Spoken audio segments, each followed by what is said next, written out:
Welcome into Inside the Burrow. I'm your host, Robbie Listella, joined by our first time co host, Drew Shula from the Bleacher Brothers Sports Network, my buddy from over there. Drew, how's it going? It's going great. Super excited for Friday night. Uh, Going to watch the team playing East Lansing. I won't be there in person, but wish I could be. A little jealous, Robbie. But yeah, super excited. College football is fully back this week, so great time of the year. Yeah, and for those who don't know, Drew's been out there with us at some of the fall camps, been on this team pretty much most of the summer with me. So good to have him on here talking week one. It's almost here. Michigan State right around the corner, 2 days away. I will be in East Lansing. I leave tomorrow, but wanted to get this out to you guys before then. We wanted to talk Michigan State, this matchup as a whole. Haven't really done that yet here on Inside the Burrow. Wanted to get that out. So with that being said, dive right into it, really. Michigan State, year one of the Jonathan Smith era. I am interested in this matchup. I mean, a lot of people have written it off. And I mean, that's a fair thing to do. I mean, FAU is not fared well in their history consistently against P4 opponents. And so this matchup, just looking off the history of it, sure, wipe it away. But there is a chance that this game is closer than some people realize. We'll get into the whole matchup here as we go. But Michigan State is rebuilding. Jonathan Smith took a couple years. I believe he had 3 losing seasons before turning it around in year 4 at Oregon State prior to coming to Michigan State. So it had his first stop as a head coach had some bumps in the road. This Michigan State roster isn't the most overwhelming power conference roster. You'll see there's talent there, some serious talent, especially at the quarterback position, Aiden Childs, and he's got a top tight end in the country coming over with him from Oregon State, Jack Belling. So that's a talented duo in its own. But outside of them offensively, some question marks. The running back position remains the same, really, with Nate Carter coming back. They also bring in a transfer from UMass and K'Ron Lynch-Adams. That could be a sneak piece for them. He had 1,200 yards and 11 touchdowns at UMass last year. That's insane. But there's a bunch of question marks really around the offensive line, at the receiver position. And then defensively, it's brand new as well. The interior defensive line has new pieces, going to be rotating 5 new guys. Same thing with FAU, though, there. And same linebacker core has some returning pieces. But the secondary was abysmal during the Mel Tucker era. So that's Jonathan Smith's rebuild. He's brought some pieces. We'll see how that goes. But Drew, what are your thoughts on this MSU team as a whole? What kind of scares you about this team? And is there anything that could potentially play in FAU's advantage? Yeah, I've been just studying them extensively over the past week, just like any college football sicko would. That's a huge fan of the game. But overall, ironically, one of the things I've kind of collected when watching, hearing everything, just viewing the players brought in, the players leaving. This Michigan State team, not even team, their program currently reminds me of FAU's program last year.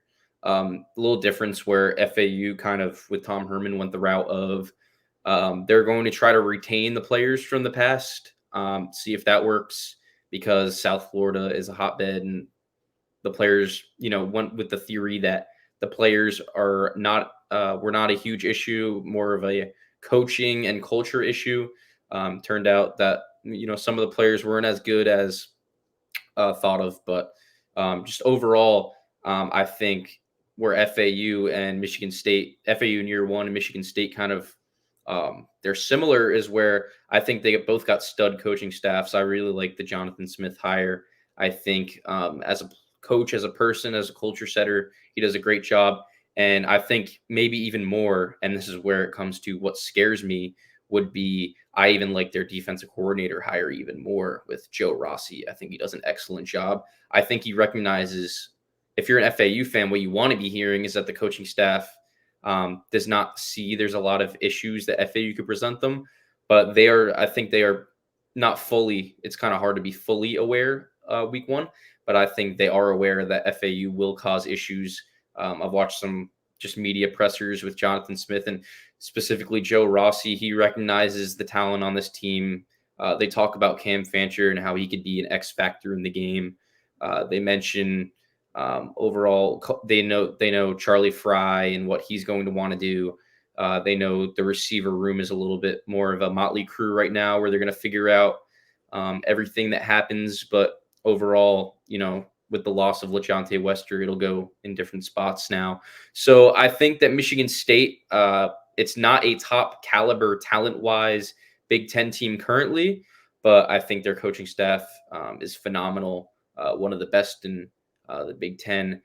Player-wise, I think you asked where we could take advantage, maybe where they could take advantage is, I think, overall they'll be bigger a little bit in the trenches. I think when I watch the Oregon State stuff on offense that Jonathan Smith did, a lot of under center play action stuff, a lot of under center single back, that kind of run scheme. Last year, they had Oregon State had a stud loaded offensive line, including first round pick Talise Fuaga, who went in the first 20 picks of the NFL draft. So they wanted to pound the rock. They wanted to run inside zone, outside zone, a lot of under center stuff, which we don't see at all in the AAC. There's not a single team, I think, that does a whole lot of that. Besides, I guess you could say Army, Navy, but they run that different triple option stuff.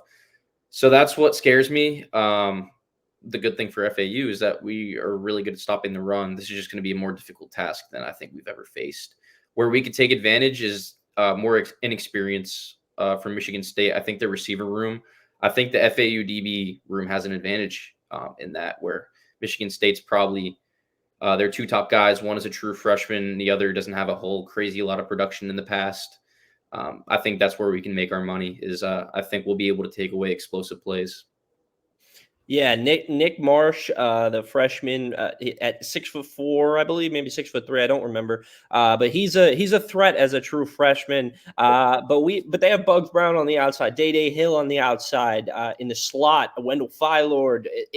There's just DBs is not a concern for me with FAU right now, and that, like you said, the receiver position, big question mark for Michigan State. Doesn't mean those guys that they're going to send out there are not talented. I mean, as it says, if Antonio Gates Jr. hit the portal, I would probably believe a lot of AAC teams would be interested. Just an idea. There's definitely some talent in there, but I think FAU has the in-game experience to kind of take to take away from Nick Marsh in his first career game. I mean, Day Hill, he's been a 3-year starter at FAU, I believe, 2 or 3.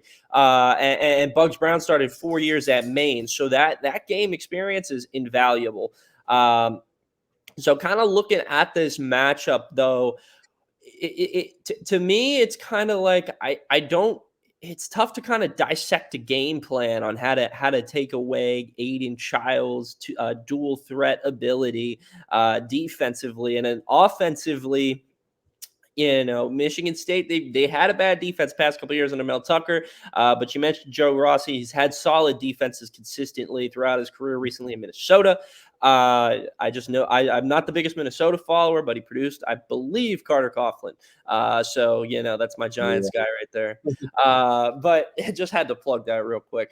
So that Michigan State defense is going to be ready to go. They play a weird package. It's not weird. It's kind of normal, I guess, where they have a stand-up edge that goes into coverage and off the edge, which is pro style. So that's going to be something to watch. But Drew, kind of looking at this game, what does FAU need to do to at least keep it close and then potentially compete to win if they can keep it close? I don't think there's a secret formula at all. I think it's just what you got to do every single game to maximize your opportunity for wins. Remember that Clemson game last year? A good start would be do not throw a pick six on the first drive. But in all seriousness, though, limit the turnovers. If we fumble the first drive and then they go ahead, instant advantage to Michigan State. They already have the advantage. They're at home. So no fumbles first drive, no picks. Let's sustain our drives. Get in field goal range, maximizing the red zone. It's all stuff that in order to win football games, you have to do. specifically more FAU and Michigan State. Get the run game going for us. It's not a massive strength, their D line. In fact, it's a little bit of a question mark from the information I've gathered. The best part about get the run game going, you have a quarterback that can move now. So you have a numbers advantage. And Tom Herman, Charlie Fry, all the staff understands that. So using them, getting maybe a speed option going, getting the read option, triple option, get a whole lot of wide zone, inside zone runs. One guy we didn't mention is Michigan State got a transfer, Jordan Tucker, coming over from Wisconsin, who was a captain there since multiple-time captain at Wisconsin. They switched defensive schemes when their defensive coordinator, Jim Leonard, he left Wisconsin when Coach Fickle came in. So schematically, Jordan Tucker is a thumping middle linebacker that will eat the run alive up the middle. So maybe getting some more wide zone stuff is how you take advantage of a player like that who struggles a little more getting from field side to other field side, running the field. And then in coverage, he could be a little bit of a liability. So you're going to have to mix run and pass just like you do every game. But ultimately, be on your P's and Q's. Defense, I am not worried about them giving up an explosive play. But if you give up an 80-yard touchdown first drive, first play, and you let them get over the defense, that's also a way you lose the game. So playing sound football is going to be very important. Yeah, I think defensively, for me, it's about finding different ways to confuse Aiden Childs. I wrote blitz heavy, and that's definitely one way to go about it. But it's a balance of both blitzing and defensive or secondary switching and coverage switching and all that stuff that in the secondary that goes into confusing a young quarterback. That's going to be important as well, and that's where the in-game experience comes into play for FAU's DBs. It's going to be very important, and that we talked about. That's a huge advantage for FAU in this one. So they have to find different ways to confuse Aiden Childs. Speed him up a little bit and slow him down. And as we mentioned, they potentially, it's not going to be easy, but they can take away the Michigan State receiving threats on the outside. Now, can't let Jack Velling eat over the middle either. So, it's going to be a big game for the linebacker core over the middle. Des Tisdale, Jackson Ambush are going to have their hands full with Velling, one of the premier tight ends in the country. But you can live giving something up to him if you take away other threats. I mean, you want to look to take away from as much from Velling as you can, but he's going to find ways to get the ball. They're going to find ways to get him the ball. So that's their LeJontay Wester for FAU fans out there. And so, except he's a huge tight end, not a slot receiver. But I think offensively in this one, it's going to be important for Cam Fancher to slow it down a little bit. Get drives going. Let's have a 10 to 13 play touchdown drive. Take 6 minutes off the board. Just absolutely. Tom Herman talked about it. Take the fans out of the game. I mean, rotate in. Caden Shield Dutton. Who cares? Just rotate in running backs. Get 4, 5, 6 carries a drive with these guys, maybe more, and just chew up clock. Find ways to get a lengthy drive downfield. If you can run the ball effectively, that'll open up the deep pass for FAU, which has been a struggle a little bit in the fall camp. So, want to see them establish that run game a little bit, rotate guys in. Obviously, C.J. Campbell, Zuberi Mobley going to be the top guys, but a freshman like Caden Shield Dutton providing fresh legs, Jamari Sands, Xavier Terrell, just all these running backs that FAU has, use them. Find different ways to use them.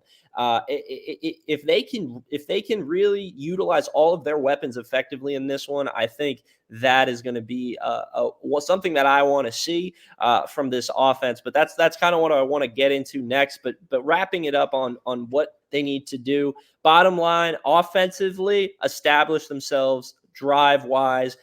Don't, like you said, don't go out there and throw an interception or fumble on the first drive. Get that crowd going insane. Have a long drive. If you have to punt, you have to punt. But that first drive is also very important. But throughout the game, want to see long drives, want to see the offense do different things, find ways to open up the pass. If they can run the ball effectively, that'll help them kind of shift momentum a little bit and keep it close. Now to potentially win the game, it's going to come down to the defense also finding a way to slow down Aiden Childs and not let this offense find a way to be explosive like Michigan State fans think it can be. And I can see it being an explosive offense. I mean, I saw somebody might have said this. I don't remember where I heard it, but if you ask a lot of the coaches in the Big Ten, who's the future quarterback that you'd want to have, it's Aiden Childs. He's got a lot. He's got a ton of development to go still, but he's got that natural talent to him, and this is his first chance to shine. And so could easily go that way for Michigan State too. So defensively, you want to see FAU just making them comfortable a little bit. Get those early, maybe an early 3 and out, something to throw them off. If they can do that on top of having consistent offensive drives, it's not out of the question. But Michigan State is going to probably play a really solid game in this one in terms of no penalties, execution. Jonathan Smith did not come in here to repeat the Mel Tucker era. So that side is going to be really sound. FAU is really going to have to execute. It's going to have to be a play in and play out type of thing. But if they can do it all game, it's not out of the question for FAU to potentially win this game. But it is going to be a battle for sure. But overall, Drew, what do you kind of want to see? Score aside, I mean, FAU's record against these power teams shows it's been a struggle. But what do you want to see from FAU in this game to try to push the season in a positive manner without looking at the results? I just want to see everything that we've seen in scrimmages, practices, bring it to the field. This from last year, I wasn't really watching the practices, but I was at the spring game compared to this year. The spring game was night and day, the difference, the competition. The DBs were not allowing any explosive plays. Man coverage was tight. And then the offense was moving the ball a little better, less pre-snap penalties, less holding. They were able to take some deep shots and connect on a few. I want to see, the offense prove last year was, it wasn't really on FAU, maybe more so on just failures in year one. I want to see improved offense. I want to see the defense prove that they're going to be an alpha group in the AAC. I don't think we'll make it easy on Aiden Childs.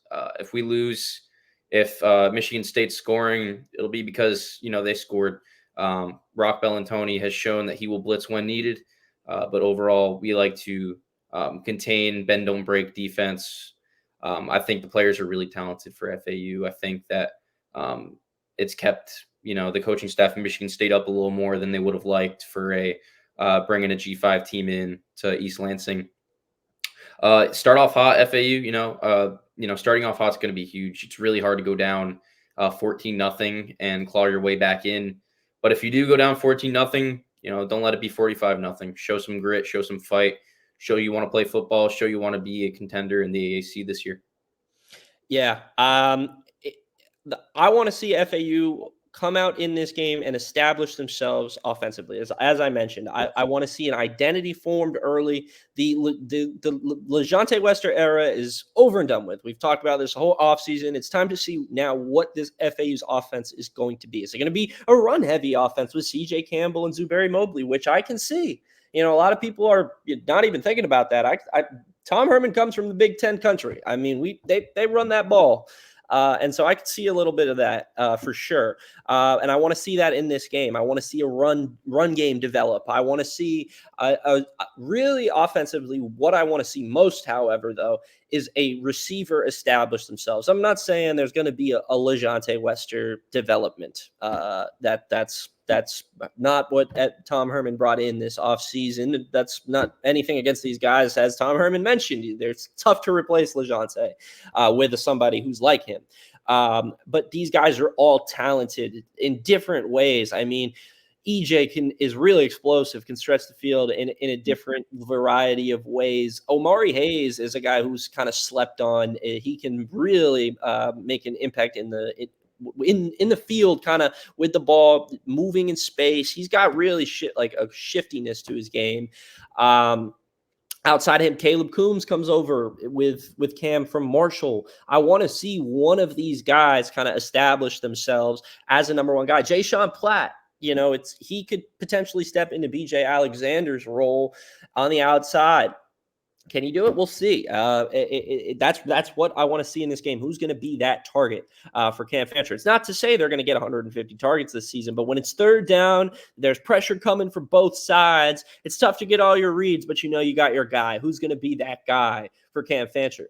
To me, it's got to be either EJ Horton or Caleb Coombs. Has to be, at least in this first game. If it's Jay Sean Platt, congrats. I mean, that would be amazing because that means Cam Fancher has come in here and developed a rapport with a guy who's been here for a while. That's awesome. But I think in this first game, I think it's going to be one of those guys he was with at Marshall that kind of establishes himself. And defensively, I really just want to see more of what we saw last year, just a really solid unit. But outside of that, I want to see pass rush. It's going to be tough against Michigan State. They had Jonathan Smith had that offensive line at Oregon State, not as talented though this year. Or at Michigan State. So there's potential there for FAU to send pressure. I want to see Wilkie Denard get his first career sack in this one, potentially. I want to see maybe 1-2 sacks. That's it. Just something to show the pass rush is able to get home early, because that was a big issue for FAU last year. And I want to see these DBs that I have really been confident in, and we've seen it all camp. I want to see them have a really solid game out there. Limit those weapons on the outside for Michigan State. Make Aiden Childs beat them in different ways. If it's going to be with Jack Velling, it's going to be with one of the top tight ends in the country. So be it. If it's going to be with his legs, he's one of the best dual threat runners in the game. So be it. Find ways to limit Jack Velling. Find ways to limit his legs. Take out the receivers completely. That's a tall task, but that's a game plan right there, and that's what I want to see. Drew, winding down here though, it's almost time. We're really getting close there. I'm getting excited. But what do you want? What 3 players in this game? I mean, FAU's brought in a ton of pieces this offseason. In brief, who are 3 players that you want to see shine in this one? 3 players that not only do I want to see shine, I think have a super realistic chance at being some of the best players on the field Saturday that are making plays. I'm actually going to start on defense. I think one guy that has not got brought up enough, his season got cut short last year, Marlon Bradley. Coach Herman loves Marlon Bradley as a leader on the team. He was starting in the scrimmage. Him and Chris Jones were the starting DNs. Marlon Bradley, he had 2 sacks against Illinois, a Big Ten O-line. I think that he's big, he's strong, he's a leader. I think he's got a ton of experience, and he's done before in the Big Ten. He had 2+ sacks against Illinois last year. After his season got cut short, I think he was at 6 sacks. Could have been double digits by the end of the year. So I think Marlon Bradley has a really, really good chance at being a really good player on Saturday or Friday. My bad. And then I think Jaden Williams, moving back to, it should be free or strong safety, wherever he's playing back there. He's played all over in the DB room, even back to when Willie Taggart was here. Every coaching staff has raved about Jaden Williams. His own teammates love him. He was voted a captain. I think Jaden Williams will be awesome. I think he has a chance to come away with some pass deflections, maybe an interception. And I know he'll be locked in for Friday. Let's go to the offensive side. I think what I want to do is, I think this is one where it's just, we know the defensive starters. We know who's been making plays. The offense is a little tougher, but I am going to go with, let's see. I'm going to go Zeke Moore. I think Zeke Moore, I think he has a chance to, the coaching staff likes to use him in the goal line packages, get him some receiving touchdowns within the red zone. I think Zeke Moore might come away with a receiving touchdown.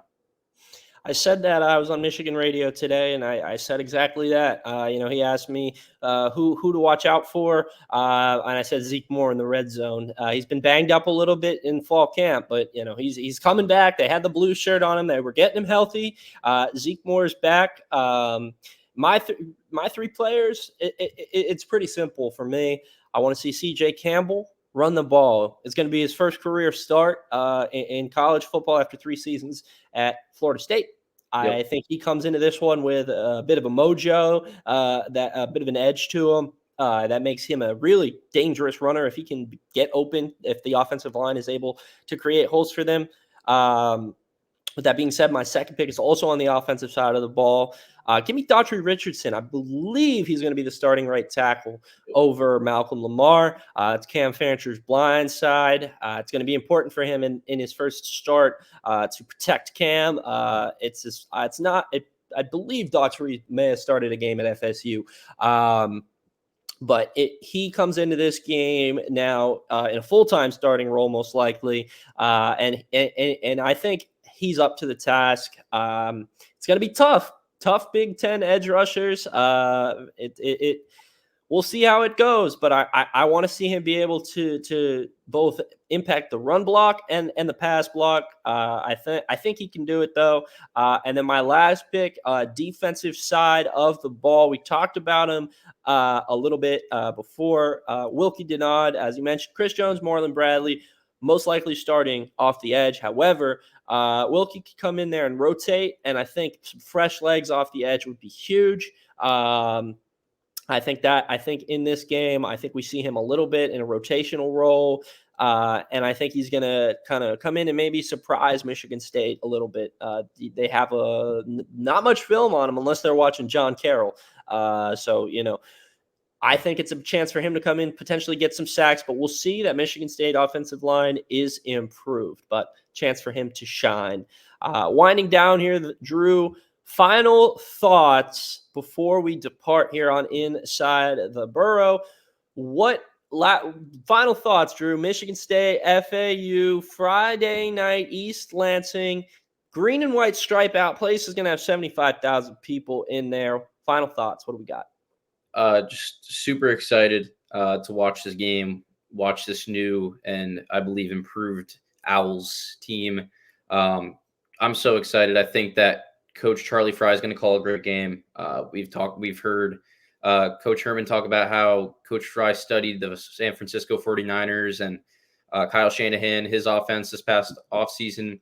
Rock Bellantoni, if they beat us, I said it's not going to be because we were too conservative or anything. They'll just be making plays if they do end up beating us. But Coach Bellantoni knows when to dial up the blitz. I think that'll be used. I don't think we're just going to sit back and let Aiden Childs pick us apart. Super excited. I think this has fireworks written all over it, possibly. I think FAU gets up for these big games, and I'm super excited to watch it. I will be there. I was at Clemson last year. That environment was insanity. Tailgates were, I think, the whole town. I think they were tailgating like right outside. You go into Clemson, like there's a little sign that says "Welcome to Clemson." They were tailgating like from there to the rest of the state. I don't know if Michigan State will have that atmosphere. We'll see. I've heard it's crazy. Tom Herman thinks it's crazy, so it might be crazy. But I'm excited. I love these type of environments. It's fun, and I think the players are going to have fun. I think that it's been a while. It's the first game, and so number one, I think once they get back into that mojo a little bit, I hope it doesn't start slow. That's one thing I really don't want to see. But I think they'll come out. I think there's energy. I think this is a new era for FAU football. Last year, out with a lot of the problems, in with the new culture this year. So we'll see how it goes in this one. Don't do predictions. I don't do those predictions. It's bad juju. I don't believe in it. My prediction, if you want my closest thing to a prediction, FAU battles in this one. I don't think it goes like Clemson. I think it goes more closer to how Illinois went last year. And yeah, those are my final thoughts. I will see you all from East Lansing on I believe 7 p.m., 7:30. Don't quote me. I got to check that. I saw this tweet somewhere. You know everything about the game. You don't know what time it's at. So Yeah. I'll figure that one out for you guys. But FAU Owl's Nest will have boots on the ground coverage from East Lansing. So we will be there. FAU Owl's Nest will have everything for you. From whatever time the game's at, FAU MSU Game 1. Thank you for tuning in to the Week 1 edition of Inside the Burrow. For my co-host, Drew Shula, I'm Robbie Listella. We'll see you next week, hopefully, maybe, with a victory.